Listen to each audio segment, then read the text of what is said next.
Gaura Bhakta Vrinda.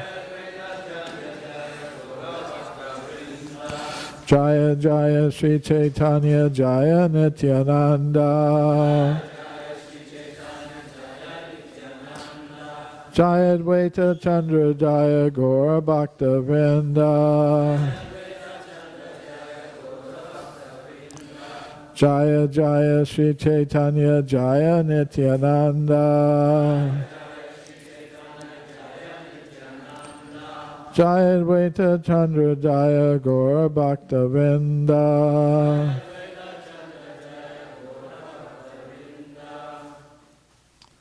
So we'll continue our reading from Chaitanya Charitamrita Madhya Lila Chapter 12, the cleansing of the Gundicha temple. It's a very long chapter. We started it yesterday. In the chapter, there are basically three topics covered. The first is the dealings between Lord Chaitanya and King Prataparudra. And then comes the actual cleansing of the Gundicha temple, which is the title of the chapter. And then after that, there's a festival. So we're continuing with the reading about Lord Chaitanya's dealings with King Prataparudra. King Prataparudra desired to have a meeting with Lord Chaitanya, and this idea was presented by the devotees to Lord Chaitanya, and he's rejecting it because he's saying it's not proper for a sannyasi to meet with a king. So we're continuing with that discussion, beginning with text 24. And I'm just going to read the English so we can get through as much as possible. Sri Chaitanya Mahaprabhu continued, "What to speak of spiritual advancement? All the people will blaspheme me. And what to speak of all the people?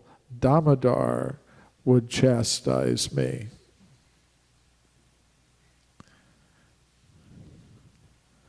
I shall not meet the king at the request of all the devotees, but I shall do so if Damodar will give his permission. Purport. From the spiritual point of view, a sannyasi is strictly forbidden to see materialistic people, especially a king who is always engaged in counting pounds, shillings, and pence. Indeed, the meeting between a sannyasi and a king is always considered abominable. A sannyasi is always subjected to public criticism, and a small fault on his part is taken seriously by the public. People actually expect a sannyasi to preach and not take part in any social or political matters. If a sannyasi is subject to public criticism, his preaching will not be fruitful. Sri Chaitanya Mahaprabhu specifically wanted to avoid such criticism so that his preaching work would not be hampered. It so happened that while the Lord was talking to his disciples at that time, the devotee Damodar Pandit was present. This Damodar Pandit was a very faithful devotee and a staunch lover of Sri Chaitanya Mahaprabhu. Whenever there was anything that might touch or taint the character of the Lord, Damodar Pandit would immediately point it out, not even considering the exalted position of the Lord. It is sometimes said that fools rush in where angels dare not, and Sri Chaitanya Mahaprabhu wanted to point out Damodar Pandit's foolishness in coming forward to criticize the Lord. This is why the Lord stated that if Damodar Pandit would give him permission, he would go to see the king. There was deep meaning in this statement, for it is a warning that Damodar should not dare criticize the Lord anymore, for it was not befitting his position as a devotee. Sri Chaitanya Mahaprabhu was considered the guide and spiritual master of all the devotees living with him. Damodar Pandit was one of them, and the Lord rendered Damodar Pandit a special favor by warning him to avoid criticizing him further. A devotee or a disciple should never attempt to criticize the Lord or his representative, the spiritual master. So, if you just read the verse, you might not get the full understanding. So this is why we very much appreciate Srila Prabhupada's purports, so that we can draw the proper lesson. Lord Chaitanya was speaking in a kind of indirect way, a little bit perhaps sarcastically chastising Damodar Pandit. So text 26. Damodar immediately replied, "My Lord, you are the fully independent Supreme Personality of Godhead. Since everything is known to you, you know what is permissible and what is not permissible. I am merely an insignificant jiva, so what power do I have to give directions to you? By your own personal choice, you will meet with the king. I shall see it." The king is very much attached to you, and you are feeling affection and love toward him. Thus I can understand that by virtue of the king's affection for you, you will touch him. Although you are the Supreme Personality of Godhead and are completely independent, still you are dependent on the love and affection of your devotees. That is your nature.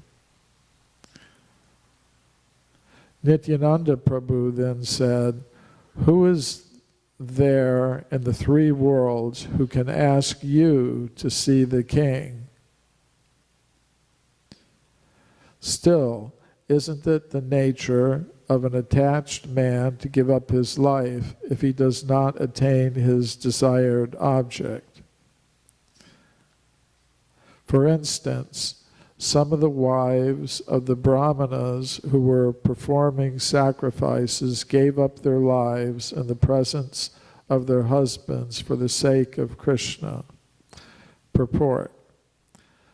This refers to the day Lord Sri Krishna and his cowherd boys and flocks of animals were present in the pasturing grounds near Mathura. At that time, the cowherd boys, being a little hungry, requested food, and Lord Krishna asked them to go to the Brahmanas who were engaged nearby in performing yajna or sacrifice, and to get some food from that yajna. Being so ordered by the Lord, all the cowherd boys went to the Brahmanas and asked them for food, but they were denied.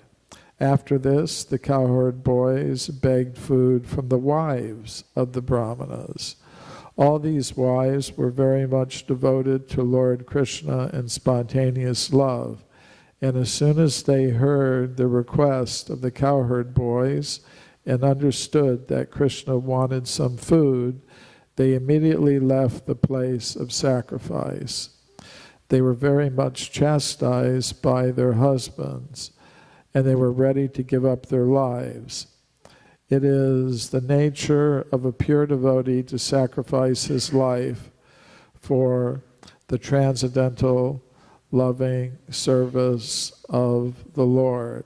Of course, Srila Prabhupada is the perfect example of this. He sacrificed his entire life for the service of the Lord and the Lord's representative, his spiritual master, who asked him to spread Krishna consciousness throughout the world.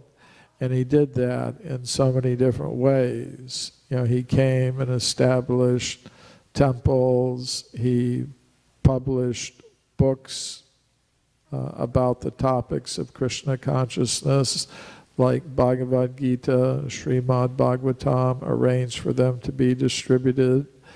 He also staged massive festivals like Ratha Yatra, which he did personally when he was a child in Calcutta. He held, as a child in his neighborhood, a little Ratha Yatra festival. And he staged them later in a bigger way throughout the world, including here in Los Angeles. So following in the footsteps of His Divine Grace A.C. Bhaktivedanta Swami Prabhupada, his followers, his disciples and grand disciples and other followers are sacrificing their lives for the purpose of spreading Krishna consciousness. And especially here in Los Angeles, in New Dwarka, the Ratha Yatra is being celebrated for the 40th year. It's the 50th anniversary of ISKCON and the 40th anniversary of the holding of the Ratha Yatra here. And it's such an amazing event. Sometimes people ask, what is the proof of God's existence? And sometimes I think to myself, the proof is L.A. Ratha Yatra.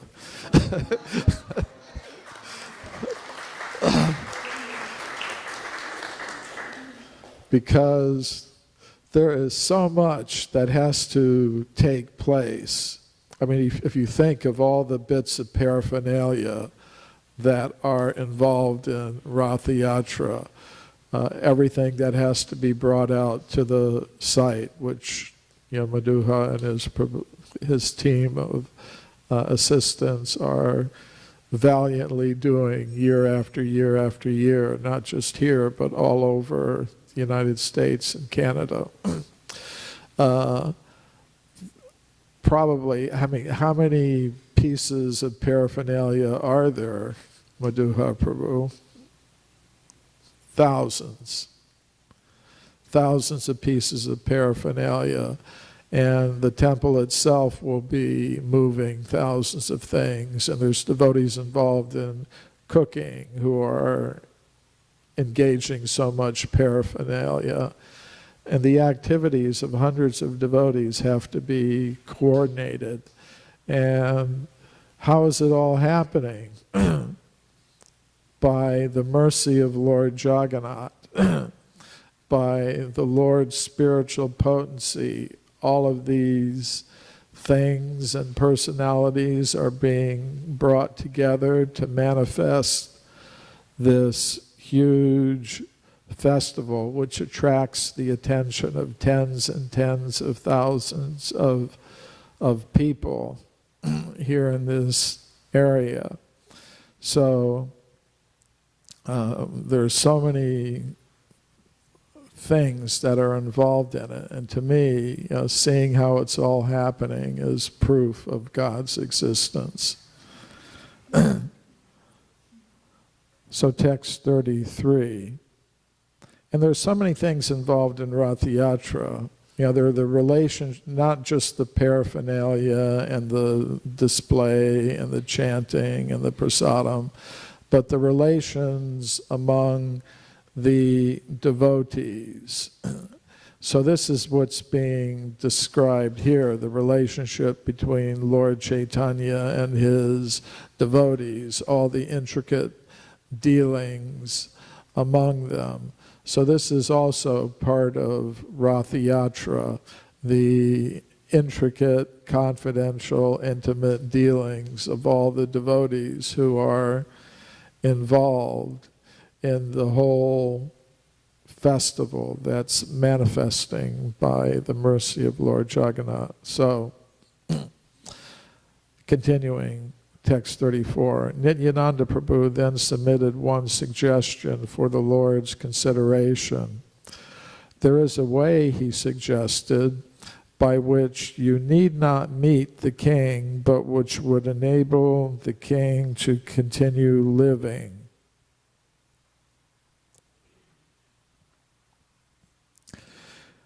If you, out of mercy, send one of your outer garments to the king would live, hoping to see you sometime in the future. Purport. Nityananda Prabhu was thus very tactfully suggesting that Chaitanya Mahaprabhu give a piece of his old clothing to the king. Even though the king was not to meet the Lord, the king would then be pacified by receiving such a cloth. The king was very anxious to see the Lord, yet it was not possible for the Lord to see him. Just to resolve the situation, Nityananda Prabhu suggested that the Lord send an old piece of clothing. Thus the king would understand that the Lord was showing mercy to him. The king would then not do anything drastic, like giving up his life or becoming a mendicant.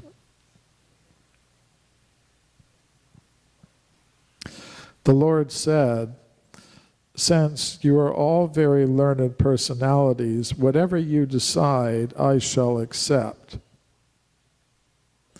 Lord Nityananda Prabhu then obtained an external garment used by the Lord by requesting it from Govinda, the Lord's personal servant.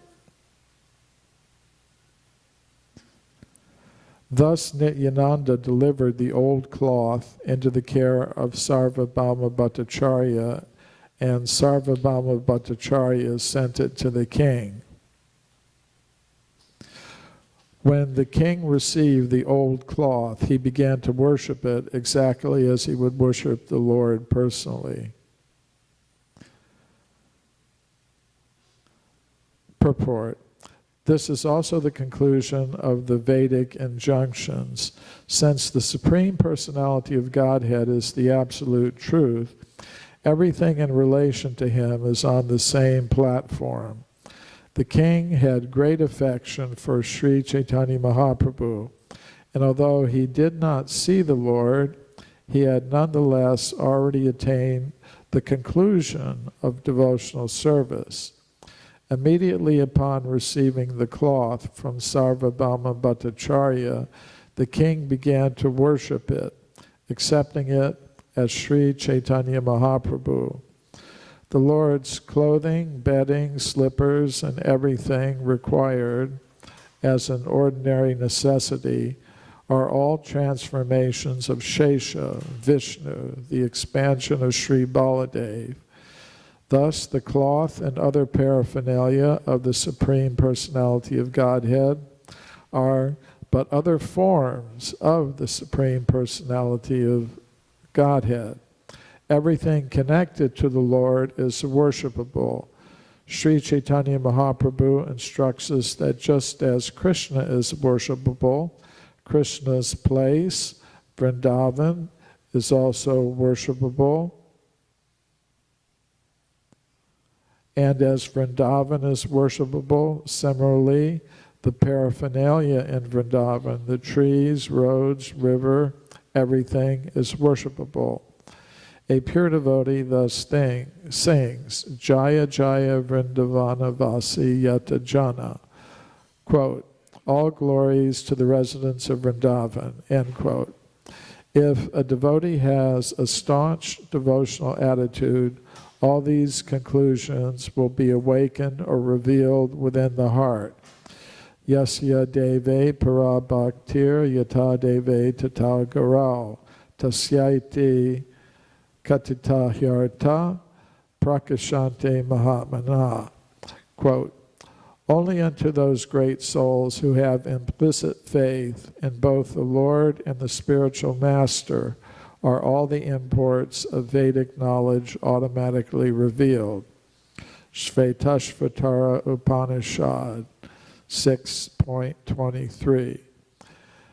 Thus, following in the footsteps of Maharaj Prataparudra, we should learn to worship everything belonging to the Supreme Personality of Godhead. This is referred to by Lord Shiva as Tadyanam. In the Padma Purana it is said, Aradhananam sarvesham Vishnu Aradhanam param tasmat parataram devi Tadyanam samarchanam. Quote, O Devi, the most exalted system of worship is the worship of Lord Vishnu. Greater than that is the worship of Tadiya, or anything belonging to Vishnu. End quote. Sri Vishnu is Satchidananda Vigraha, Brahma Samhita 5.1. Similarly, the most confidential servant of Krishna, the spiritual master, and all devotees of Vishnu are Tadiya. The Satchidananda Vigraha, Guru, Vaishnavas, and things used by them must be considered Tadiya and without a doubt worshipable by all living beings. So the devotees and Lord Chaitanya are giving a piece of Lord Chaitanya's cloth to King Prataparudra, and that's considered worshipable.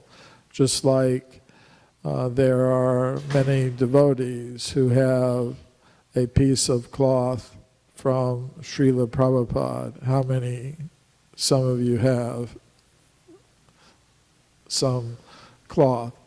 So it's worshipable. Sir Prabhu has something, a japa bag, and a gamsha. Oh, Naikatma has a gamsha. So many devotees here are fortunate to have a piece of cloth from Krishna's pure devotee, His Divine Grace, A.C. Bhaktivedanta Swami Prabhupada, and that's worshipable. Just like it's being described here, King Prataparudra is being given a cloth from Lord Chaitanya, and that cloth is worshipable. So actually all the paraphernalia of the Lord is worshipable. Continuing, text 39. After returning from his service in South India, Ramananda Roy requested the king to allow him to remain with Sri Chaitanya Mahaprabhu. When Ramananda Roy requested the king to allow him to stay with the Lord, the king immediately gave him permission with great satisfaction. As for the king himself, he began to solicit Ramananda Roy to make a meeting arrangement. The king told Ramananda Roy, Sri Chaitanya Mahaprabhu is very, very merciful to you. Therefore, please solicit my meeting with him without fail.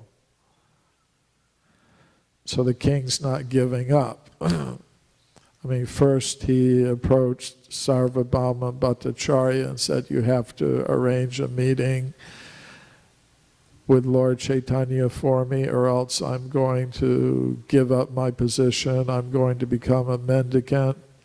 And then there was this whole exchange with Lord Chaitanya where Lord Chaitanya refused to see him but agreed to give him a cloth.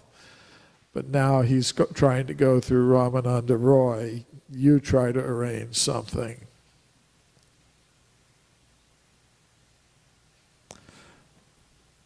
The king and Ramananda Roy returned together to Jagannath Kshetra, Puri, and Sri Ramananda Roy met Sri Chaitanya Mahaprabhu.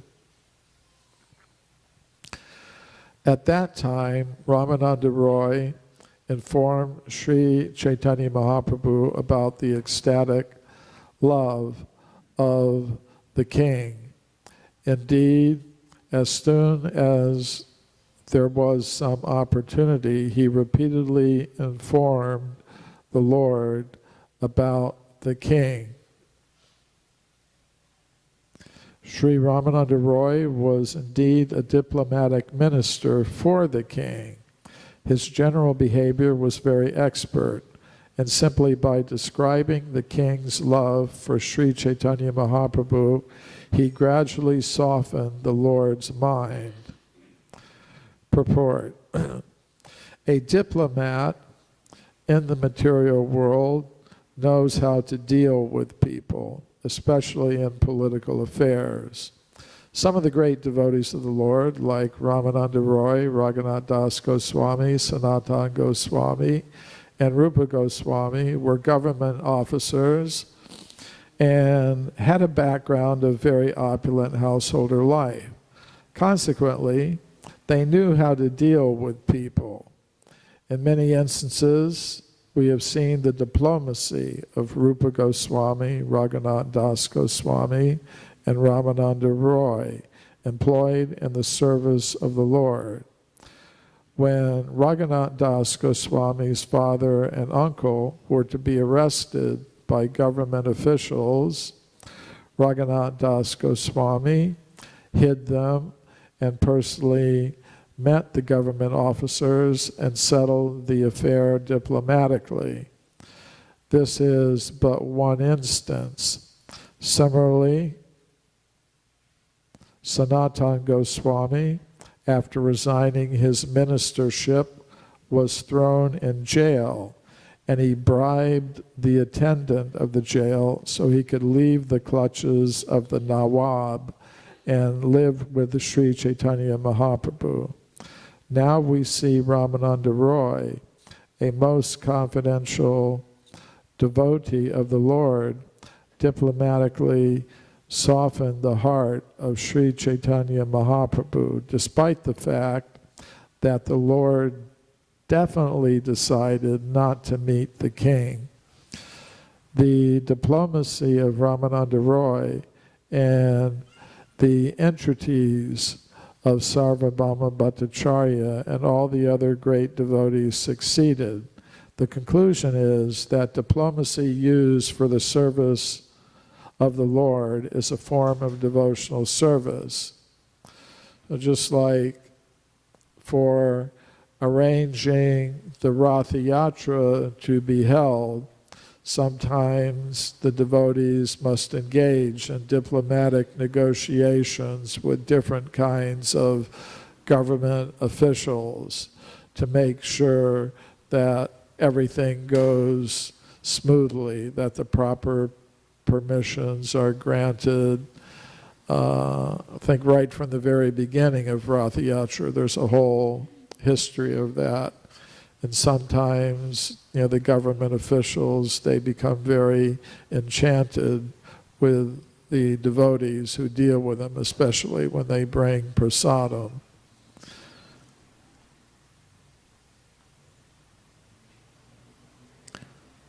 Continuing, text 45. Maharaj Prataparudra, in great anxiety, could not endure not seeing the Lord. Therefore, Sri Ramananda Roy, by his diplomacy, arranged a meeting for the king. Sri Ramananda Roy frankly requested Sri Chaitanya Mahaprabhu, please show your lotus feet to the king at least once. Sri Chaitanya Mahaprabhu replied, my dear Ramananda, you should make this request after duly considering whether it is befitting for a sannyasi to meet a king. If a mendicant meets a king, this world and the next world are both destroyed for the mendicant. Indeed, what is there to say of the next world? In this world, people will joke if a sannyasi meets a king. Ramananda Roy replied, "My Lord, you are the supreme independent personality. You have nothing to fear from anyone because you are not dependent on anyone." When Ramananda Roy addressed Sri Chaitanya Mahaprabhu as the Supreme Personality of Godhead, Chaitanya Mahaprabhu objected, saying, "I am not the Supreme Personality of Godhead, but an ordinary human being. Therefore, I must fear public opinion in 3 ways, with my body, mind, and words."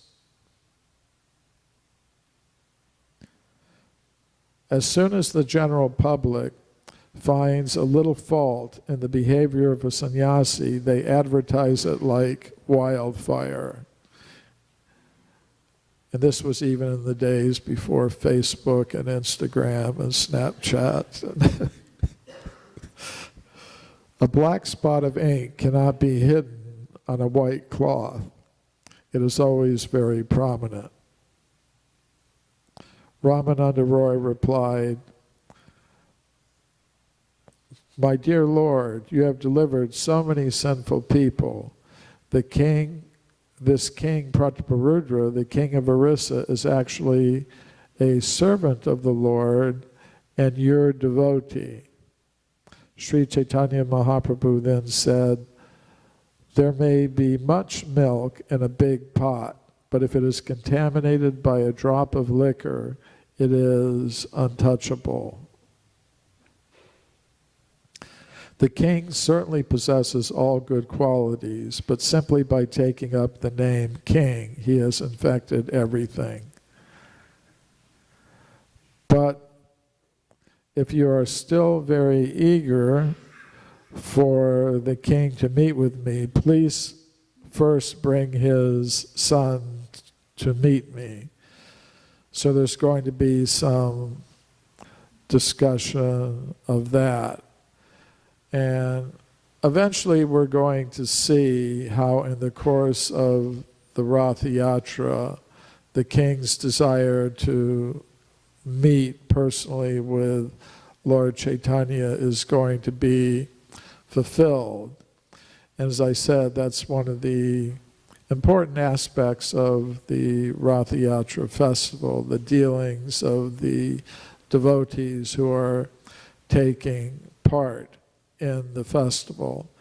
And one of the big effects of the festival is that it makes some people into devotees. They become members of the International Society for Krishna Consciousness. And I can consider my own example. In 1973 or 1974, I got a copy of Bhagavad Gita as it is from some devotees at a Grateful Dead concert in upstate New York. And I took it home and I read it, and I didn't know about temples, but by reading the book, you know, I could see in the front of it there was a notice: if you're interested in the subject matter of the book, write to the secretary in Los Angeles. So I did that, and I began to get catalogs from the Bhaktivedanta Book Trust mail order department. And I ordered those books and a subscription to Back to Godhead magazine, and I could see, oh, there are temples. I could see them in the magazine. So I looked at the address list in the temples, and I wrote to the temple that was nearest me, which was the Buffalo Temple. I was living in Schenectady, New York at that time. So I got on their mailing list, and they were sending me invitations to various festivals, but because they were sending them out by some kind of bulk mail system, I would get them after the event. After the event, I would get but finally, they sent me an invitation that got to me before the event, and it was for Rath Yatra in Buffalo. So I went there, I flew into Buffalo, I got a taxi from the airport, gave him the address of the temple, and I arrived at the Buffalo temple, and the Rath Yatra cart was in front of the temple being decorated, and I knocked on the temple door, and the temple president answered. I think it was Gunagrahi. And I explained my position. I've got the books, I'm reading them, I wanted to come. He says, well, it's very good you've come today. It's a Rath Yatra festival. And he immediately gave me some service to do. They had brought a calf from New Vrindavan to take part in the festival. So I was given the task with a couple of other devotees of washing and then dressing and decorating this calf. One of the things I had to do was put gold foil leaf on its hooves, so it would have gold hooves.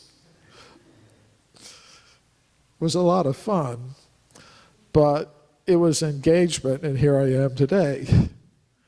So, the Rath Yatra can have a powerful effect. It can draw people directly into the Krishna consciousness movement.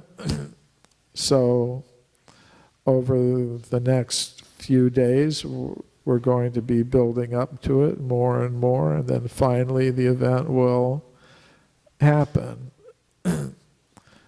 So there'll be more readings in the mornings. So tomorrow, some other devotees will continue the readings.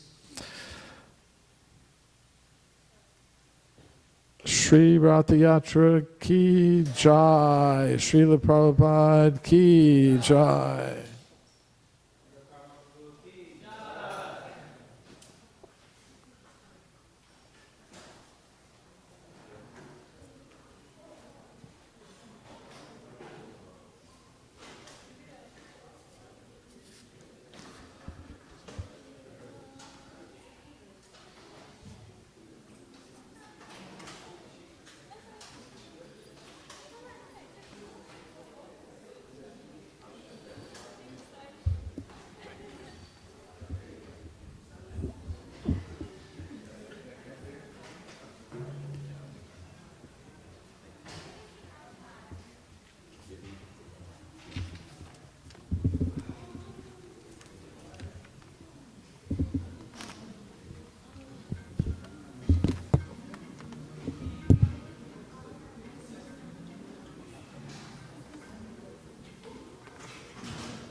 thank you.